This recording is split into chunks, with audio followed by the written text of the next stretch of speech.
Okay, Antelope, family, friends, fans, creators, musicians, engineers, mixers.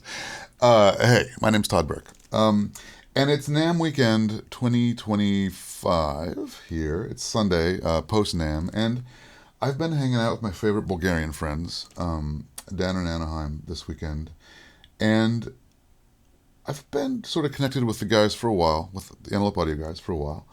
And I've heard there have been some rumors kind of ruminating around about a new era of gear that they've been working on. And I've been sort of, I don't know, guardedly excited, or sort of, I wouldn't say cautiously optimistic, but I've been excited to hear what this is going to turn out to be. And I was shocked to finally see, for the last few days, I think a lot of us have seen these little teasers they've been putting out, but I've actually got the thing in front of me now. Here is the Antelope Audio A4-1B, which is very basically their attempt at a tube tech or a Danish. I'm not going to play games about a Danish compressor that starts with C. Let's just let's just call it what it is. It's based upon a CO1B, which is a lot of our favorite opto valve compressors.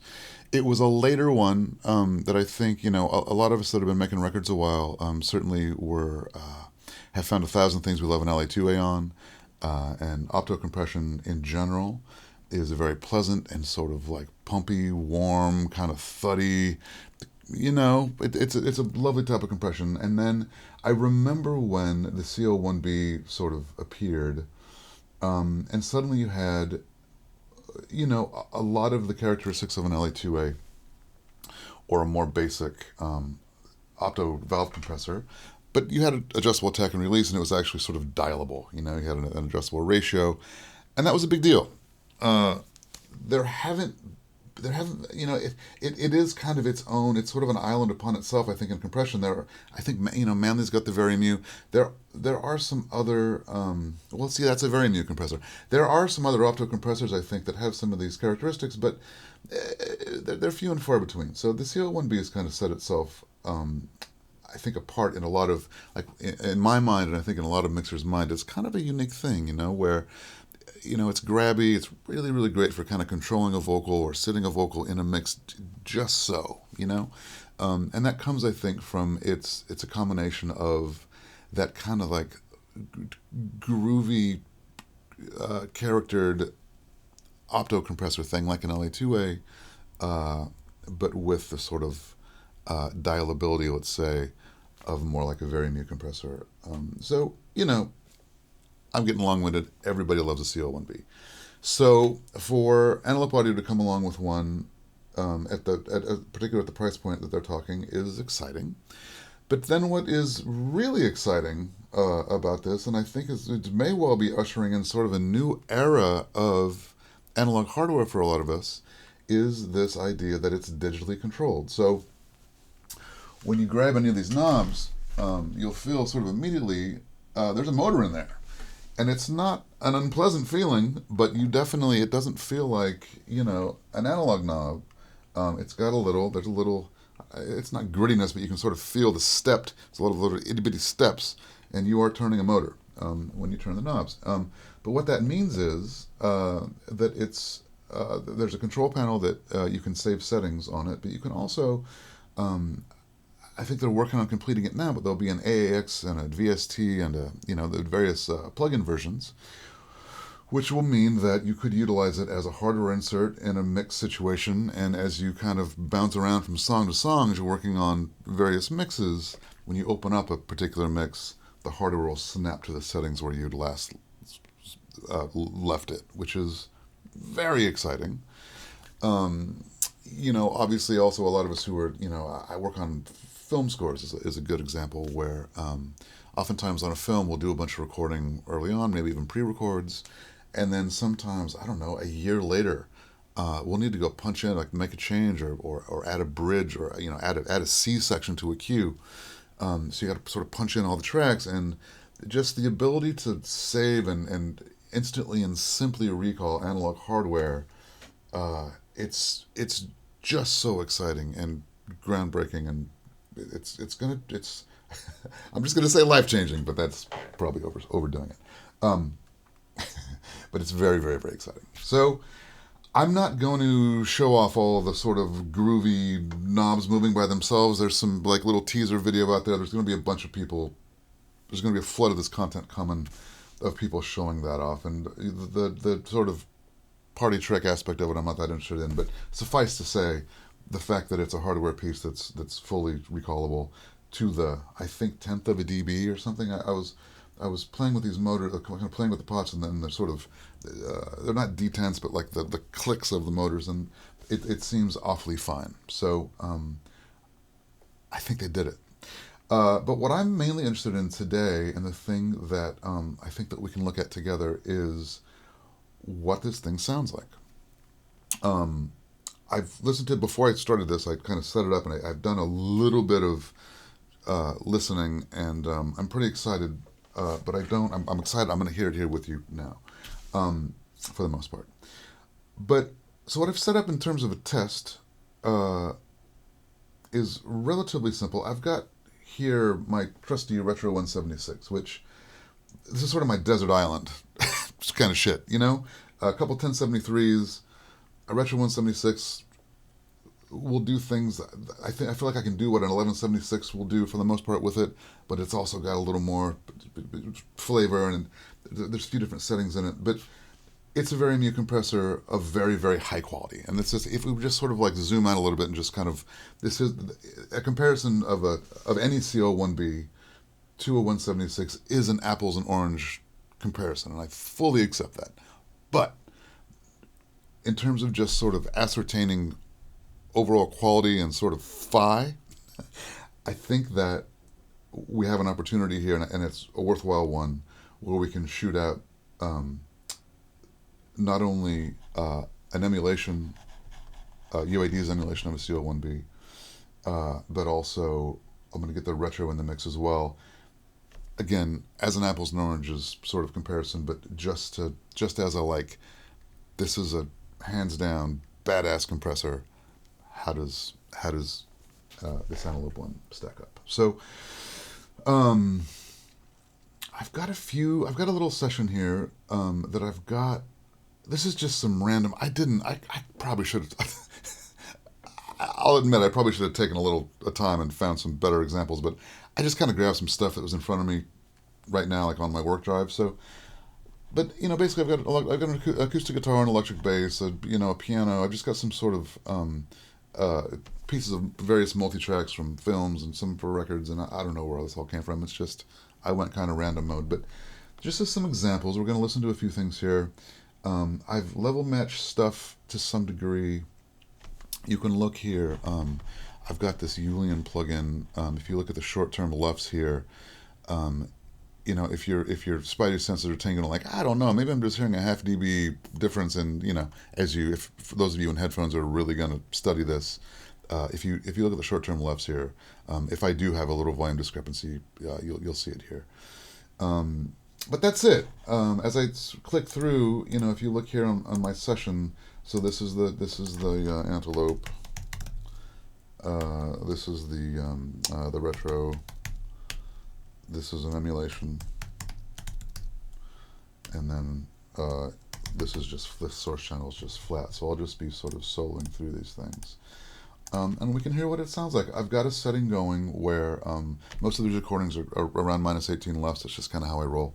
And I've kind of got it set so we're seeing between 3 and 5 dB compression on things. And I kind of dialed everything to a relatively quick release and a kind of medium attack, and just as a sort of baseline look. And we can get it in and really tweak, but in the spirit of just getting a true A/B test, I probably am not going to turn a lot of knobs because things are pretty well matched up level-wise now, and just to give an idea. So I've talked way too much. So let's look at this.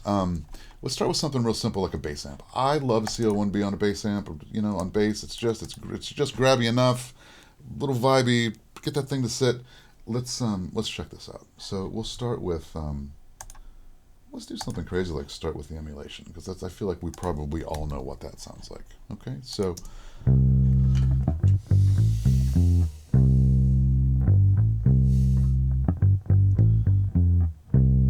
Okay, that's what we'd expect. Let's go to the Antelope. It instantly opens up a little bit more. As you can see, we've got sort of 3 dB compression going or so. Back to the emulation. Oh, I did a little climb there.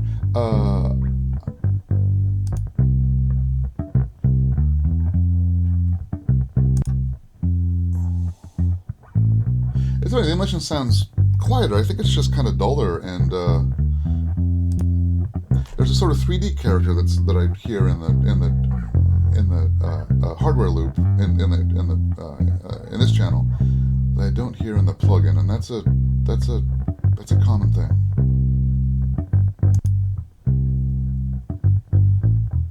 Let's check out the retro. Let's go back to the top.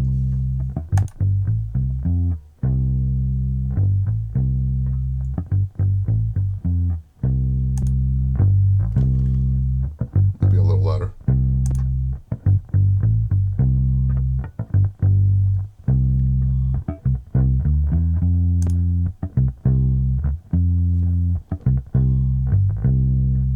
Okay, well, all right. So I mean, so hands down, the hardware blows the shit out of the plugin. That I think is apparent. I like them both. It's funny. I would never think of a 176 and a CO1B being sort of similar, but they're sort of grabbing in a similar way. I really like them both. They both sound really good. They bring out the finger, the attack of the bass a little bit. Definitely controlling it. Let's look at an acoustic guitar. This is funny. This is a sound-alike of a song called "Islands in the Sea." It's a horrible example for this, but you guys got to bear with me. I've been at NAMM for 3 days. It's Sunday after NAMM. I'm exhausted. I could probably dig up some better things, but bear with me. Let's look at this acoustic guitar. I think it's from the same session. Yeah.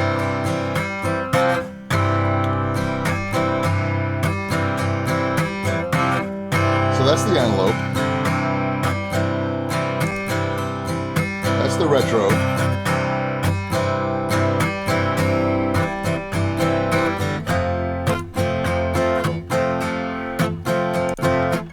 And that's flat. So it's got a little compression on it already, but that retro sounds great.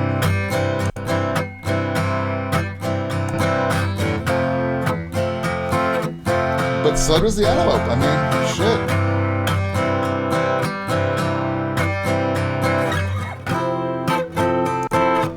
This is the plugin. So here's the plugin one more time. I'm going to start. I'll start flat and then I'll click on the emulation. Let's just see if we like it any more than we did on the bass.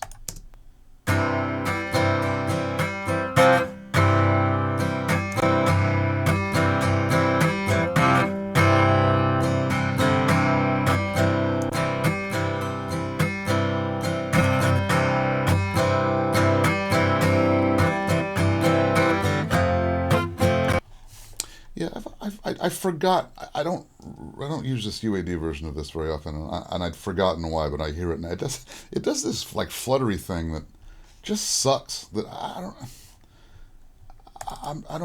like UAD plugins in general a lot, and I use them all the time. But this one in particular, I think they missed. Actually, I think there might be a Mark II.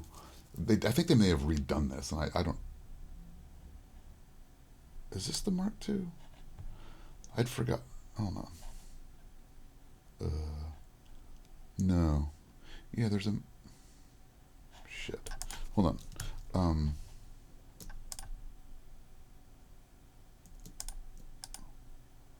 This is the Mark II. Let's not get in the weeds here. Let's keep looking at things. Let's look at some drums. And funny enough, I mean, drums, I don't know if a CO1B would be my go-to for like a drum compressor, but we can hear the character of it, you know? Let's see what we got here. So we're starting with this.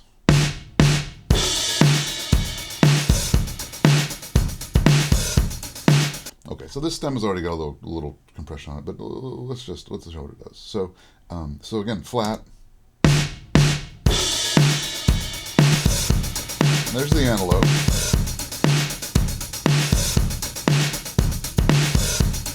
versus the retro.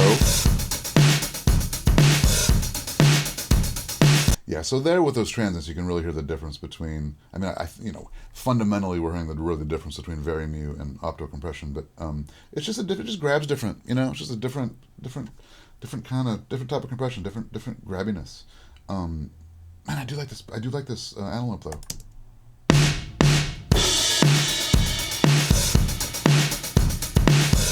Like it makes that kick drum billow in a really pillowy, fucking cool way that's really a sound that I find myself looking for a lot, and I'm excited to hear this do it. That kind of pillowy kick thing is it blooms in a really fucking cool way.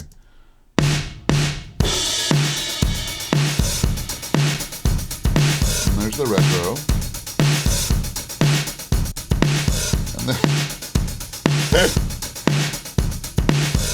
And there's the emulation. Okay, let's keep looking here. I think I've got some kind of electronic drums. What's this one sound like? Yeah.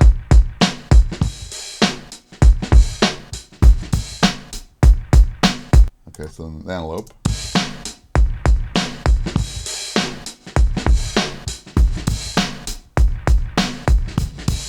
Retro.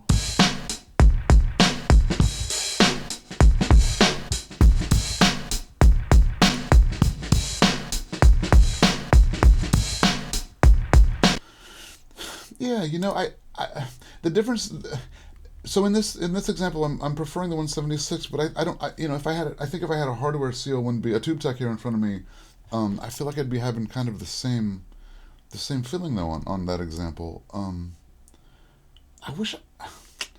Maybe I'll do another video. I've got a few friends that have real ones. Maybe I'll do a video at some point shooting that out. But this really reminds me more than I expected it to. Of the original. Acoustic guitar of some kind. What is this? Yeah, why not? So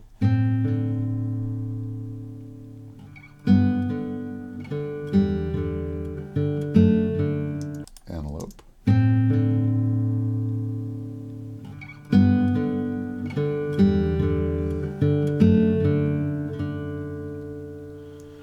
It's smooth as shit. It's smooth just like we all love CO1Bs for that really kind of smooth character.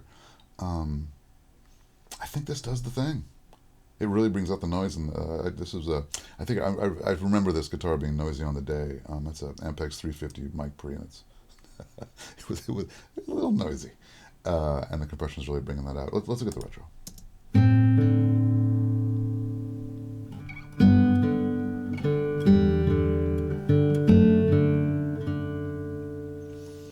Yeah, again, different type of compression, different sort of character, but if we are sort of using this apples and oranges comparison to sort of gauge overall quality, I'm hearing the A4-1B sort of standing right up in there, like standing up proud. Here's the guitar. Well, that's maybe kind of interesting. So here's the source. Okay, Antelope.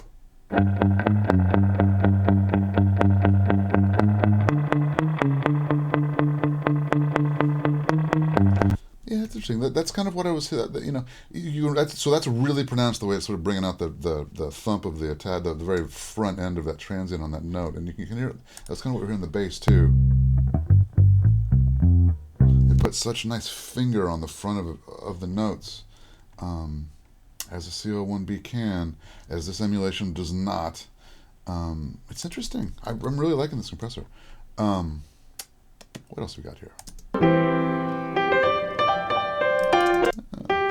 Did we ever look at this piano? I forget.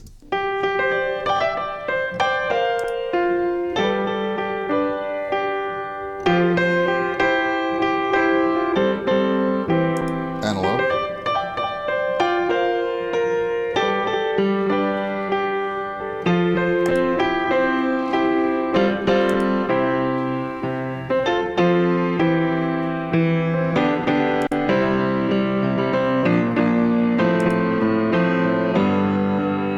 It sounds really good. Okay. we're probably getting to the point where people are going to start tuning out because this shit's getting boring even for me. But I will say, I think the overall quality of this thing is really, really great. I mean, it's just obvious. You can hear it. It's standing right up with that retro, in an apples to oranges sort of situation. But it sounds like a really lovely, grabby valve compressor. If we want to forget about the emulation part and sort of forget about the, just look at it for what it is at this price point, for such a grabby vibe like that, and sort of this level of quality, I think it's great. Um, CO1Bs aren't known to be. There's not a lot of harmonic distortion there. It's not. It isn't necessarily a vibe piece. In my mind, they're more of a sort of clean and sort of controller, and you can sort of manipulate dynamics without getting too much grit. And I think a lot of us really like them for vocals for that reason, because they aren't gritty the way that maybe an LA2A is, certainly. Uh, this thing sounds like a home run to me. It sounds very, very good. I'm gonna leave this at that. Yeah, you all are welcome to reach out to me either in the comments or just get in touch online, whatever, if you want to talk more about it. Till next time.